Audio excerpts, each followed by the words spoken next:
Hello everyone. आज के इस वीडियो में मैं आपसे डिस्कस करूंगा एसएससी सीजीएल 2023 की एग्ज़ाम प्रिपरेशन स्ट्रेटजी।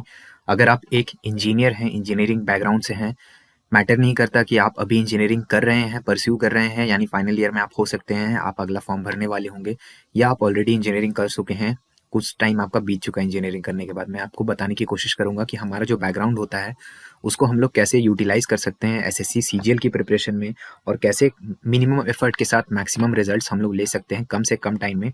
क्योंकि एक इंजीनियर के लिए मेरा मानना है कि अगर कोई भी एक अच्छा इंजीनियर है जिसने अच्छे कॉम्पिटिटिव एग्जाम से पास करके जो इंजीनियरिंग करने के लिए गया है, तो उसे एसएससी सीजीएल के लिए ढलने के लिए 2 से 3 महीने से ज़्यादा का समय रिक्वायर्ड नहीं है। तो आप इस वीडियो को अगर प्रॉपरली फॉलो करोगे तो इस काम को कर सकते हो बहुत ही अच्छे से। मेरे बारे में अगर आप लोग चैनल पे नए हो तो यहाँ से वीडियो को पॉज करके पढ़ सकते हो। मेन पॉइंट यही है कि मैंने बीटेक किया हुआ है, तो मैं भी I am also an engineer. 2022 का मैं पास आउट हूँ, और इस बार का मैंने एसएससी सीजीएल 2022 पहली बार अटेम्प्ट किया था। टीयर 2 यानी कि मेंस में 303 मार्क्स थे मेरे। रॉ मार्क्स अभी बन रहे हैं आंसर की देखने के बाद, नॉर्मलाइज हो गया अभी, और इसमें इजाफा हो सकता है। रैंक वगैरह बाद में पता चलेगी। टीयर 1 में मेरे 144 मार्क्स थे आउट ऑफ 200।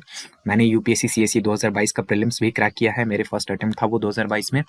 आगे चल के मैं मेंस नहीं दे पाया था ड्यू टू वेरियस रीजंस, वो सब मैंने अपने प्रीवियस वीडियोस में कवर किया है। इस वीडियो के टॉपिक के बाहर है वो, इसलिए मैं यहाँ पे नहीं बताऊंगा। और साथ ही साथ एसएससी के जो दूसरे एग्जाम है +2 लेवल के, उनको भी, और रेलवे एनटीपीसी का भी एग्जाम है, इसके भी मैं वेरियस स्टेजेस तक पहुंचा हूँ। तो I have good experience of government job exams. सबसे पहले हम बात करते हैं कि हमारे जो स्ट्रेंथ्स क्या है वो जानने की कोशिश करेंगे। तो देखो, एज एन इंजीनियर हमारा एप्टीट्यूड बहुत अच्छा होता है, यानी मैथ्स रीजनिंग हमारी पहले से बहुत शार्प हो जाती है। ठीक है, अब इसका वेरियस रीजन हो सकता है, बट मैं इसका मेन रीजन ये मानता हूँ कि हम लोग सब लोग जब इंजीनियरिंग कॉलेज में एडमिशन के लिए एग्जाम को देते हैं तो कोई ना कोई एक बहुत ही ज़्यादा हाईली कॉम्पिटिटिव एग्जाम देते हैं जिसके अंदर एप्टीट्यूड अच्छी होनी बहुत ज़रूरी है। चाहे आपने जेई मेंस दिया हो, एडवांस दिया हो, WBJE हो, कॉमेंट किए हो, बहुत तरह के ऐसे एग्जाम्स होते हैं। कुछ ना कुछ एग्जाम कॉम्पिटिटिव एग्जाम देके, नो मैटर हमारी रैंक क्या आई, रैंक हमारी हो सकता है हज़ारों हज़ार में गई हो सकता है लाखों में भी चली गई हो, लेकिन एटलीस्ट हमने तैयारी की थी। तो हमारा एप्टीट्यूड जो बेसिक होता है, हमारा कैलकुलेशन और नंबर्स के साथ हमारा अच्छा तालमेल होता है, तो हम लोग नंबर्स को देखकर डरते नहीं है। नंबर्स हमारे दोस्त जैसे हो जाते हैं। जबकि जो ह्यूमैनिटीज वाले लोग होते हैं या दूसरे बैकग्राउंड के लोग होते हैं, वो लोग नंबर्स को देखकर ही घबरा जाते हैं। बड़ा सा कैलकुलेशन उनके सामने आ गया, मतलब आप ये समझ लो कि ये लोग ट्रिग्नोमेट्री को एडवांस मैथ्स बोलते हैं, ये लोग अलजेब्रा जो बेसिक क्लास 10th वाली अलजेब्रा है इसको एडवांस मैथ्स बोलते हैं, और वैसे पढ़ते हैं बेचारे। मतलब हमारे तो कैलकुलस और 3D ज्योमेट्री वगैरह ये लोग देखेंगे तो पता नहीं इनका क्या होगा। बट बेसिक बात यह है कि हमारा एप्टीट्यूड अच्छा होता है, जिसको कि हम लोग बहुत ही अच्छे से यूटिलाइज कर सकते हैं। हम लोग generally engineers are fast thinkers. ठीक है, ये भी हमारा जो इन्वायरमेंट होता है उसके वजह से हो जाता है। हम लोगों को तैयारी करनी पड़ती है जिस तरह की एग्जाम्स की, वहाँ पे हमें फास्ट थिंकर होना बहुत ज़्यादा ज़रूरी होता है। जल्दी जल्दी हमें प्रॉब्लम सॉल्विंग अप्रोचेस अपने दिमाग में ढूंढनी पड़ती है। ठीक है, सारे इंजीनियर्स को कॉम्पिटिटिव एग्जाम्स का अच्छा खासा एक्सपीरियंस होता है। हम लोग अपने 12th पास करने के बाद ही इतने कॉम्पिटिटिव एग्जाम्स दे देते हैं जनरली। जेई मेंस एडवांस ऐसे कर करके देखो, हमारे टाइम में तो मैंने लगता है कि 6-7 एग्जाम्स अपने सिर्फ 12th पास करने के बाद ही दिए थे। तो कॉम्पिटिटिव एग्जाम्स हमारे लिए पहली बात नहीं होती, कोई नई बात नहीं होती। बट सीजीएल देने वाले जो बहुत सारे एस्पिरेंट होते हैं, वो लाइफ में उनका पहला कॉम्पिटिटिव एग्जाम होता है एसएससी सीजीएल। तो उनसे हम कई कदम आगे होते हैं अपने आप को उस पोजीशन पे इमेजिन करो कि पहली बार आप जब एग्जाम देने गए थे कोई भी कॉम्पिटिटिव, तो आपको कितना डर लगा था। बट हम लोगों को क्या है, इसकी आदत हो चुकी है। एमसीक्यू वाले एग्जाम की भी हमारी अच्छी खासी हैबिट होती है। ये सब मैं आपको इसलिए बता रहा हूँ ताकि अपने ऊपर भरोसा रखो। इंजीनियर्स का जनरली प्रॉब्लम क्या होता है कि वो लोग जनरल अवेयरनेस जीके वीके देख के डर जाते हैं कि ये सब एग्जाम गवर्नमेंट जॉब एग्जाम्स तो हमारी बस की बात नहीं है, बहुत ज्यादा कंपटीशन होता है फलाना टीम का। लेकिन ऐसा कुछ नहीं है। ठीक है, इसीलिए मैं आपको थोड़ा सा समझा दे रहा हूँ कि हमारी स्ट्रेंथ क्या है। ज्यादातर इंजीनियर्स इंग्लिश में अच्छे होते हैं अगर वो इंग्लिश मीडियम बैकग्राउंड से हो अपने स्कूलिंग के टाइम में। लेकिन अगर ऐसा नहीं भी है तो कोई दिक्कत वाली बात नहीं है। हिंदी मीडियम वाले लोग भी या वर्नाकुलर लैंग्वेज वाले लोग भी इस वीडियो का अच्छा इस्तेमाल कर सकते हैं, उनके लिए मैं तरीका बता दूंगा। बट अगर आपका इंग्लिश भी अच्छा है, अगर आप अच्छे इंग्लिश मीडियम स्कूल से पढ़े रखे हो, तो बहुत ज़्यादा आपको एज होगा। मतलब इंग्लिश की जो एसएससी सीजीएल का इंग्लिश है उसका 80% प्रिपरेशन आप स्कूल के टाइम से ही करके आई हो, अगर आपको थोड़ा सा भी याद है तो। ठीक है, और प्रेशर जो है हमारा हैबिट हो जाता है नो डाउट। मतलब एक दिन पहले जब सारा असाइनमेंट बना करके डालना होता है कॉलेज के अंदर, तो क्या प्रेशर आता है और कैसे हम लोग उसको हैंडल कर लेते हैं। एग्जाम्स का भी वही होता है, तो प्रेशर हमें अच्छे से हैंडल करना आता है, तो ये भी एक प्लस पॉइंट है। चलो अब स्टार्ट कर लेते हैं जनरल अवेयरनेस से। ठीक है, जीए जिसको शॉर्ट में मैं बोल रहा हूँ। सबसे ज्यादा डर हम सारे इंजीनियर्स को इसी से लगता है, लेकिन बहुत ज्यादा डरने की जरूरत नहीं है। मैं आपको बता देता हूँ क्यों। क्योंकि 10 से ज्यादा अटेम्प्ट जो है वो गुड अटेम्प्ट माना जाता है आउट ऑफ 25 क्वेश्चंस। जी हाँ, सही बोल रहा हूँ मैं। क्योंकि जो भी ज़्यादातर एस्पिरेंट्स आप देखोगे जो भी अच्छे अटेम्प्ट्स लेने वाले एस्पिरेंट भी होते हैं वो 15 के आसपास का लेते हो। तो अगर आप 10 के ऊपर भी अटेम्प्ट लेकर के जा रहे हो अपना, तो ठीक ठाक आपका अटेम्प्ट हो जा रहा है। ये भी कैसे करना मैं आपको बता दूंगा। बहुत ज़्यादा आप इसमें टेंशन नहीं लेने जाओगे कि 25 में से 20 अटेम्प्ट मुझे करने ही करने हैं। हम लोग बीइंग एन इंजीनियर अपने जो इंग्लिश वाला जो सेक्शन है, रीजनिंग है, मैथ्स है, उसमें इसको ईजिली मेकअप कर सकते हैं। तो कोई टेंशन वाली बात नहीं होगी। सबसे पहले हमें क्या करना चाहिए, इंट्रोड्यूस करो अपने आप को सारे सब्जेक्ट से। ये देखिए ह्यूमैनिटीज वाले सब्जेक्ट्स होते हैं, हमारा साथ इनसे 10th के बाद ही छूट जाता है। 11th 12th यानी कि हायर सेकेंडरी, उसके बाद इंजीनियरिंग के 4 साल, अगर बीच में आपने किसी ने ड्रॉप लिया हो तो वो 1 साल, यानी कि गुड आपका मतलब आप समझ लो कि लगभग 6 से 7 साल हम इनसे दूर रहे हैं। तो इन सब्जेक्ट्स के बारे में हमें बहुत ज़्यादा अब नहीं याद है। तो पहले हमें इंट्रोड्यूस करना होगा अपने आप को, री इंट्रोड्यूस करना होगा रैदर, क्योंकि स्कूल में तो सब नहीं पढ़ा ही होता है। तो सारे सब्जेक्ट से हम री इंट्रोड्यूस होंगे। उसके लिए हम क्या कर सकते हैं, री इंट्रोड्यूस होने के लिए देखो, सबसे पहले तो शॉर्ट नोट्स अगर आपको कहीं से मिल जाए, शॉर्ट नोट्स मतलब 50, 60, 70, 80, 100 पेज के अंदर अंदर कहीं से नोट्स आपको मिल जाए, ठीक है, उसको बस रीड आउट करना है। उससे कुछ याद करने की जरूरत नहीं है। पहला गलती हम लोग यही करते हैं कि पहले ही याद करने की कोशिश कर देंगे, और मेमोरी हम लोग की वैसे ही उतनी शार्प नहीं होती इंजीनियर्स की। तो इसीलिए यहाँ पे आप लोग क्या करोगे कि शॉर्ट नोट्स कहीं से जुगाड़ करोगे। एग्जाम क्लस्टर का सुपर शॉर्ट नोट्स है, 39 रुपीज केवल उसका प्राइस है। उसमें 80 पेजेस के अंदर सारा समराइज किया हुआ है, जनरल अवेयरनेस के सारे सब्जेक्ट्स की एक शॉर्ट समरी डाली हुई है, ठीक है। उससे कंप्लीट प्रिपरेशन नहीं होगी, लेकिन ठीक ठाक आपको इंट्रोडक्शन मिल जाएगा। वो नहीं लेना चाहते तो और भी बहुत सारे मार्केट में बुक्स अवेलेबल हैं, नोट्स अवेलेबल है। एक आपका अरिहंत का भी आता है, अरिहंत का एक पतला वाला बुक आता है जनरल अवेयरनेस का, वो भी ज्यादा मोटा नहीं होता, उसको आप ले सकते हो। अदरवाइज क्रैश कोर्स के वीडियोस आपको मिलेंगे यूट्यूब पे बहुत सारे। जैसे आपको पॉलिटी समझना है तो पॉलिटी क्रैश कोर्स सर्च करो, और जो भी वीडियो है उसको आराम से 1.5x पे पूरा देखो। कुछ समझने की जरूरत नहीं है, बस अपना जान पहचान बनाओ कि पॉलिटी में हमें क्या क्या चीजों को पढ़ना है। सिलेबस का भी हेल्प ले सकते हो, क्या क्या चीजें हैं, क्या क्या टॉपिक्स हैं, उनके बारे में बेसिक बातें जान लो, तब आप एक अच्छा अपना बेस लाइन से शुरुआत कर रहे होगे, ठीक है। उसके बाद आपको शॉर्ट और क्रिस्प टॉपिक वाइज नोट्स बनाने हैं। कहाँ से नोट्स बनाओगे, नोट्स बनाने के लिए आप गूगल का इस्तेमाल कर सकते हो, बुक्स का इस्तेमाल कर सकते हो, वीडियोस का इस्तेमाल कर सकते हो। जिसका इस्तेमाल करना है उसका इस्तेमाल करो, लेकिन टॉपिक वाइज नोट्स होंगे। जनरल अवेयरनेस का सिलेबस देख करके बहुत लगता है, लेकिन बहुत ज्यादा है नहीं। प्रीवियस ईयर क्वेश्चंस को आप लोगे, उठाओगे जनरल अवेयरनेस के, और उससे एनालाइज कर लो कि कौन कौन से टॉपिक्स हैं जिनसे सबसे ज्यादा क्वेश्चन आ रहा है। जैसे मान लो प्रेसिडेंट से बहुत क्वेश्चन आता है, ठीक है, प्राइम मिनिस्टर से क्वेश्चन बहुत आता है, गवर्नर से बहुत क्वेश्चन आता है। हिस्ट्री में आप देख लो तो ईस्ट इंडिया कंपनी से बहुत क्वेश्चन आता है, रिवॉल्ट ऑफ 1857 से बहुत क्वेश्चन आता है। तो ऐसे ऐसे आप छाटने बैठोगे तो अराउंड 30, 40 या 50 टॉपिक्स आपके छट जाएंगे, जो बहुत ज्यादा जिनसे क्वेश्चन आते हैं। उनके शॉर्ट्स अपने वर्ड्स में आप नोट्स बना लोगे। आप डिजिटली बना सकते हो, आप फिजिकली बना सकते हो, जैसे मर्जी वैसे बनाओ। और इनको आपको टाइमली रिवाइज करना है, पीरियोडिकली थोड़ा थोड़ा रिवाइज करते रहो। 10 से ज्यादा के अटेम्प्ट्स का लोड अभी के लिए नहीं लेना, फ्यूचर में आपका बढ़ जाएगा। बट अगर आपका पहला अटेम्प्ट है तो लोड नहीं लेना कि मुझे इतना अटेम्प्ट लेना है, उतना अटेम्प्ट लेना है। अगर ये सारा नाम-झाम नहीं करना चाहते तो हमारा जनरल अवेयरनेस का कोर्स भी ले सकते हो। बहुत ही इसका नॉमिनल प्राइस है, आपको हमारे ऐप में मिल जाएगा। इसका जो प्राइस है वो 10 अप्रैल से बढ़ने वाला है। इसमें मैं पढ़ा रहा हूँ, साथ ही साथ निकिता मैम पढ़ा रही है, जिनका इस बार एसएससी सीजीएल में रैंक 17 आया है ऑल इंडिया लेवल पे। तो अगर हम लोग सबसे आप पढ़ना चाहते हो तो जनरल अवेयरनेस का कोर्स ले सकते हो। प्राइस आपका 10 अप्रैल से बढ़ने वाला है, और अगर हम मेरा कोड आप ऑफिसर लगाओगे OFFICER तो उससे आपको 10% का ऑफ भी मिलेगा। ये मैंडेटरी नहीं है, डेमो वीडियोस देख करके देखना, अगर आपको अच्छा लगेगा तभी लेना, otherwise this is not mandatory, ठीक है। तो ये हो गई हमारे स्टैटिक टॉपिक्स की बात। अब करंट अफेयर्स से भी लोग डरते हैं। देखो लिमिटेड जो करंट अफेयर्स है, यानी कि हर महीने के 100 क्वेश्चन, हर महीने के 80 क्वेश्चंस वाले जो वीडियोस आते हैं, वो बहुत ज्यादा यूजफुल नहीं रहे थे। इस बार थोड़ा करंट अफेयर्स इधर उधर का दाएं बाएं ज्यादा चला गया था, तो इसीलिए बहुत ज्यादा करंट अफेयर्स के ऊपर माथामारी करने की जरूरत नहीं है। आप क्या करो कि कोई भी मंथली कंपाइलेशन कहीं से उठा लो और उसको बस एक बार कर जाओ लास्ट के 6, 7, 8 महीने के, ठीक है। बहुत ज्यादा इसमें टाइम मत देना, इसमें मिनिमम टाइम आपको देना है, क्योंकि करंट अफेयर्स किस्मत वाली बात होती है। आपका पढ़ा हुआ आ गया तो आ गया, अदरवाइज बहुत कम चांस होता है कि आएगा। इस बार दो तीन क्वेश्चंस रह रहे हैं, तो 2-3 क्वेश्चंस के लिए इतना ज्यादा मेहनत, ऊपर से 2-3 क्वेश्चंस के लिए आपको 8-10 महीने के करंट अफेयर्स भी करने होंगे, डेप्थ में करना होगा। तो आई डोंट थिंक कि इसमें आपको टाइम इन्वेस्ट बहुत ज्यादा करना चाहिए, आपके ऊपर है। पहले आपको दूसरे टॉपिक्स को, सब्जेक्ट्स को करना है। जनरल अवेयरनेस से डर सबसे ज्यादा लगता है, इसलिए मैंने पहले इसको डील किया। 10 से ज्यादा अटेम्प्ट्स को लेकर के आपको इसमें लोड नहीं लेना अभी के लिए। फ्यूचर में आप और अच्छा कर जाओगे जब बाकी सब्जेक्ट्स पे ग्रिप आपकी आ जाएगी, ठीक है। इंग्लिश लैंग्वेज एंड कॉम्प्रीहेंशन की बात कर लेते हैं। सबसे पहले नाम में देखो क्या है, लैंग्वेज और कॉम्प्रीहेंशन है, यहाँ कहीं भी ग्रामर की बात नहीं हो रही, ठीक है। तो सबसे पहली गलती आप क्या करोगे कि ग्रामर सिर्फ पार्ट नहीं है, इसमें सबसे ज्यादा वेटेज रीडिंग के ऊपर होता है, फिर वोकैब पे आएगा, और लास्ट वेटेज होता है ग्रामर का, ठीक है। तो इसी ऑर्डर में आप इसकी पढ़ाई करोगे। अगर आप इंग्लिश मीडियम से हो then it's a cakewalk for you, ठीक है। लेकिन केक वॉक का मतलब अगर आपको नहीं पता तो आप इंग्लिश मीडियम से शायद नहीं हो तो खैर जोक्स अपार्ट, केक वॉक यानी कि बहुत इजीली आप इसको कर सकते हो। 80% मैंने जैसे पहले बताया था आपको ऑलरेडी किया हुआ है, बस थोड़ा सा आपको अच्छे से करना है। प्रॉब्लम इसमें क्या होती है कि लोग रीडिंग नहीं करते। आप रीडिंग करो, हर दिन थोड़ा थोड़ा रीड करो, ठीक है। रीडिंग करने से क्या होगा कि रीडिंग कॉम्प्रिहेंशन वाले सारे क्वेश्चंस तो आपके होंगे ही होंगे, साथ ही साथ रीडिंग में बहुत ज्यादा नए वोकैब वाले वर्ड्स भी आप देखोगे सेंटेंस में यूज हुआ, तो उसके अंदर आपको वोकैब में भी फायदा होगा। जैसे इस तरह इट्स अ केक वॉक, ये वाला जब लाइन आपने देखा तो केक वॉक ये एक इडियम है, तो इसका मतलब आपको समझ में आ गया कि केक वॉक का मतलब क्या हो गया, इजी चीज जो बहुत आसान होती है। तो इस तरह से आपका वोकैब यानी कि इडियम, फ्रेजेस, सिनोनिम्स, एंटोनिम्स ये सब भी मजबूत होता चला जाता है अगर आप रीडिंग करते हो डेली।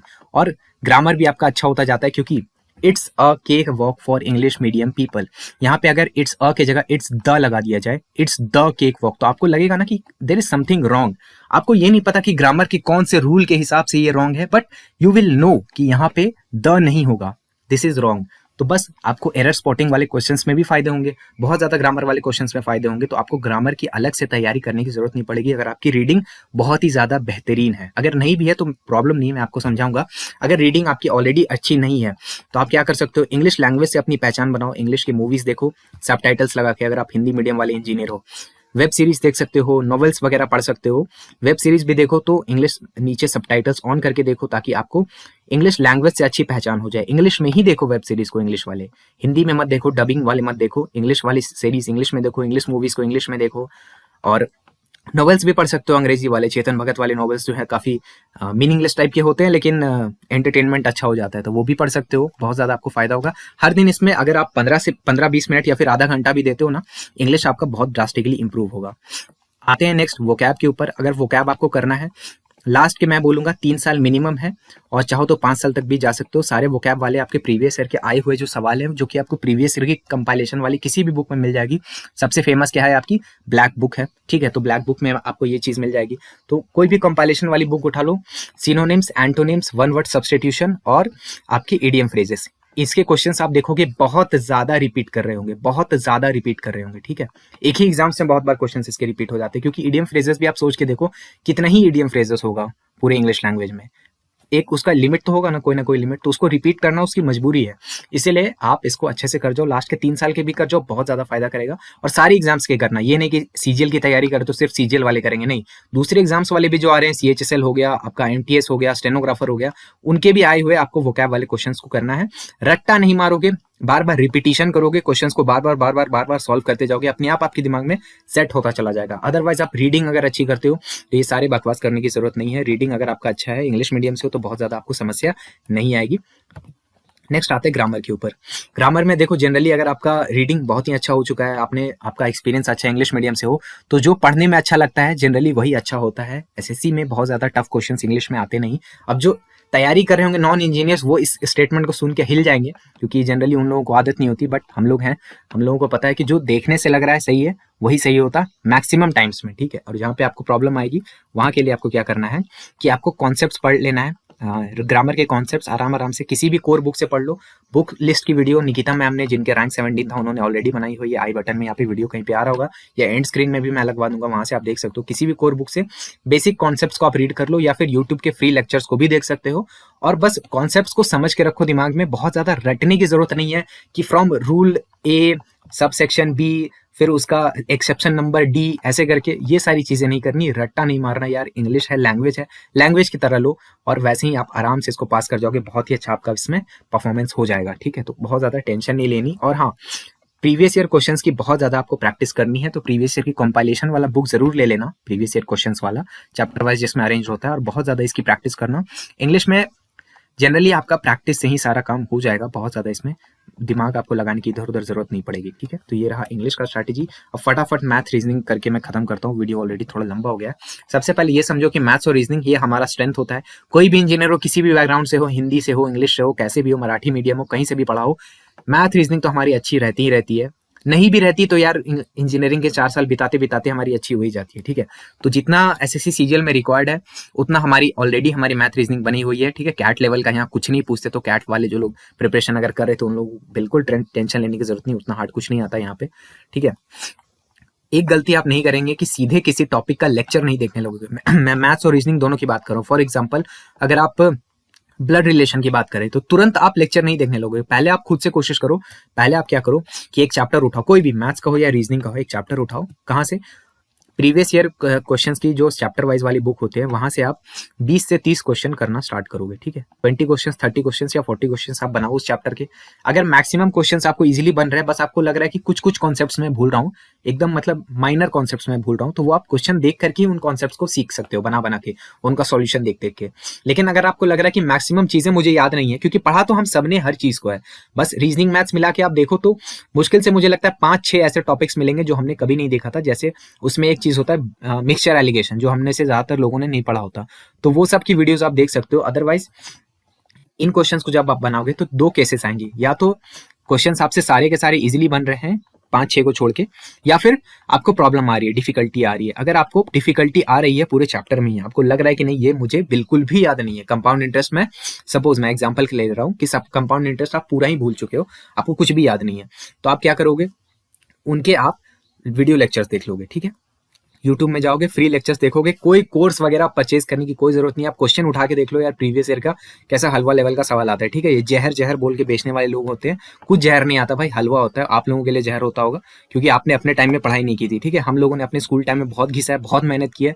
अपना जो गधा मजदूरी के दिन थे वो 12th में थे, अब हम लोग गधा मजदूरी नहीं करेंगे, ठीक है।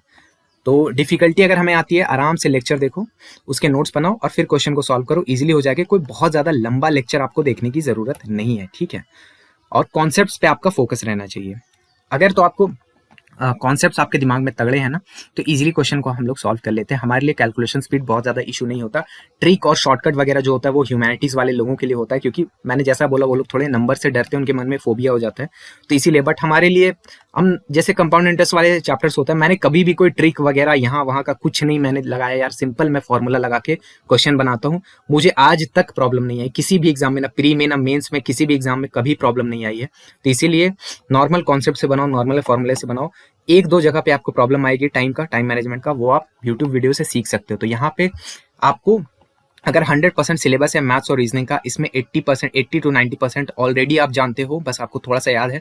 वो हनुमान जी वाली कहानी नहीं थी कि उनकी जो सारी शक्तियां हैं वो भूल जाते हैं, उनको बस याद कराने की जरूरत होती है कि एक बार याद आ जाए। तो अपनी भी इन शक्तियों को याद करो, ये दोनों चीजें हैं, यहाँ पे आपको कोई प्रॉब्लम नहीं आएगी बीइंग एन इंजीनियर। तो इसमें आपका 90%, 80 to 90% टाइम सेव हो जाएगा। और वो टाइम आप लोग कहाँ दे सकते हैं? जनरल अवेयरनेस को दे सकते हैं, इंग्लिश को दे सकते हैं, ठीक है। तो हम लोग इससे मैक्सिमम स्कोर कर सकते हैं। कंप्यूटर टाइपिंग की भी थोड़ी सी बात कर लेता हूँ, मेंस में इसकी जरूरत पड़ती है।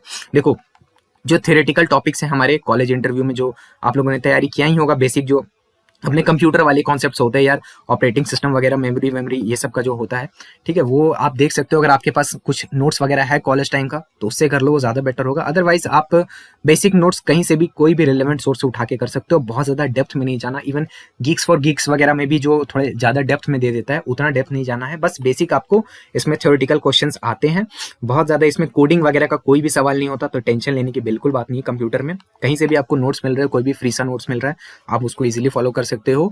और एमसीक्यू वगैरह रेगुलर इसके प्रैक्टिस करते रहना, ठीक है। टाइपिंग की जहां तक बात किया जाए, जनरली आप अप टू द मार्क होगे ऑलरेडी। अगर आप इंजीनियर हो, स्पेशली अगर कोडिंग वगैरह आपने की है कॉलेज टाइम में, तो जनरली कोडिंग के टाइम हमारा हाथ बैठ ही जाता है कीबोर्ड के अंदर। लेकिन अगर आपका नहीं भी बैठा है तो हर दिन बस 15 मिनट की प्रैक्टिस करो अभी से, और अच्छे से आपका हो जाएगा। मतलब वो टच टाइपिंग वगैरह करने की जनरली इंजीनियर्स को जरूरत नहीं होती, हम लोगों का हाथ वैसे ही बैठा हुआ होता है, ठीक है। और इसमें बहुत ज़्यादा हाई स्पीड की टाइपिंग मांगते भी नहीं है, 27 वर्ड्स पर मिनट की टाइपिंग मांगते हैं। 27 में जाके आपको रुकना नहीं है, आप 35 तक एटलीस्ट ले जाओगे ताकि एग्जाम माहौल में आपको प्रॉब्लम ना आए, और 35 तक आप इजीली ले जा सकते हो। टच टाइपिंग की जनरली हमें नीड नहीं है।